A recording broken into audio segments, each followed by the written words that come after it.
Hi everyone, welcome back to my channel. So today we'll be going through another tutorial on the Casio Classpad fx-CP400 calculator, and we'll be going through the math methods, Unit 1 and 2, Exercise 3D, Question 6, and this will be on the topic of transformation.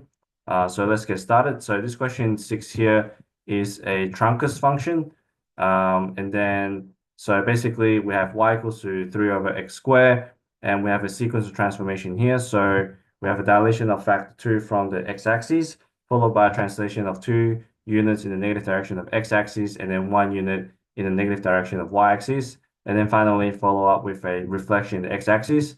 So let's get started. So first of all, we write down our xy coordinate, and then we have a dilation factor of 2 from the x-axis. So this is 2y, and then translation of 2 units in the negative direction of x. So this is x minus 2, and then 1 unit in the negative direction of y. So it's 2y minus 1.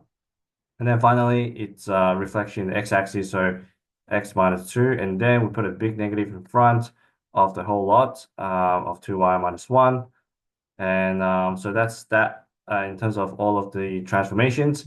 Then we write down our x dash, which is our the x coordinate being mapped to, and then this is x minus 2, and then this is for the y dash is equals to negative 2y minus 1. And then we just need to make xy the subject, so x is equals to x dash plus 2, and the other one is y dash equals to negative 2y plus 1. Then this is negative 2y equals to y dash minus 1. So y is equals to negative half of y dash minus 1. Once we do that, we sub these back into our original function here. So then we get negative half of y dash minus 1 is equals to 3 over x dash plus 2 squared. Then y dash minus 1. So we need to make y dash our subject. So negative 6 over x dash plus 2 squared. And then finally, y dash is equals to 1 minus 6 over x dash plus 2 squared. So this x dash y dash just means that these are the new mapped coordinates of the original xy coordinate.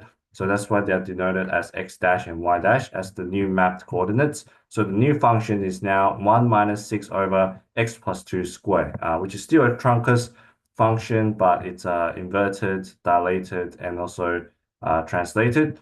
So you can do this by hand, but we'll just go ahead and do this by calculator.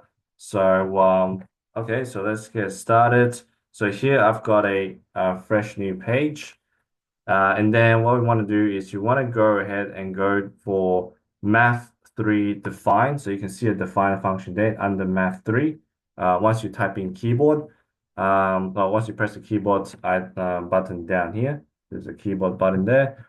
So you select math 3 and go for define, and then just call this fx. So you can go ABC and type f bracket x equals to, in this case, we've got, so the original function was 3 over x squared.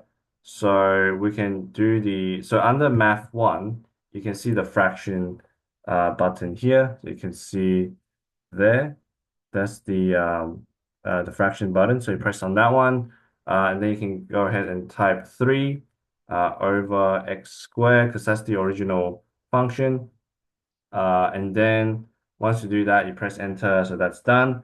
And then you can do the transform function. So in this case, it's going to be 1 minus 2 times f of x.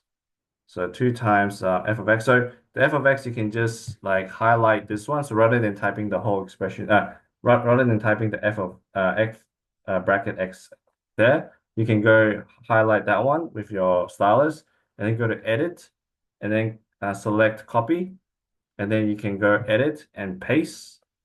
So that way it's quicker like that. And then you can just go and do +2, because that's the x translation. And then you can press, so once you do that, you can press enter, and that's the final function which we had before. Then what you want to do is you can select this graph here. So there's a quick button for graph, which is this one here. So go ahead and press that. So then here you've got this fresh new XY coordinates graph here.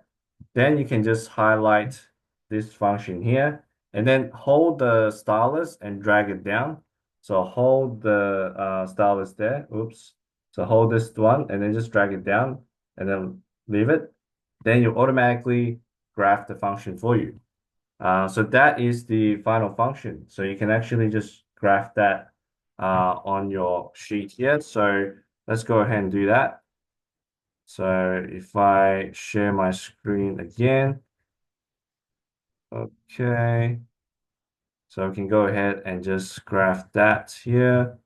So this would be, so if this is our XY axis, XY plane, this is a reverse truncus. So let's use a red here. So this is our asymptote at y equals to 1.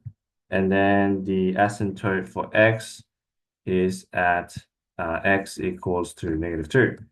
And the truncus just looks like this. So that's that. And then, yeah, so the other thing is I want to quickly show you as part of this video is to see, what's the intersection of the two graphs. So what I mean by that is, so we've got this graph of the transform function, and then we can also graph the other one, the original function.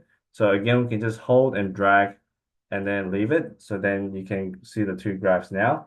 Then you can go for G-solve to find the intersection between the two graphs. And there you have it. So, if there's a question that asks for what's the intersection point between the original and the transform graph, you can always just use a calculator to quickly find that by clicking and dragging the original function and then placing it down to the graph. So it graphs the two graphs, and then you can find the intersection between the 2 points, two graphs. So that's 1 point. And then if you press right, you can see the other intersection there, which is at 2.15, and the y-intercept is 0.65. So that's a really quick way of finding the intersections between the two graphs. So yeah, and then so that's it for today. If you've got any questions, feel free to comment down below. Otherwise, I'll see you in the next tutorial. Okay, see you later.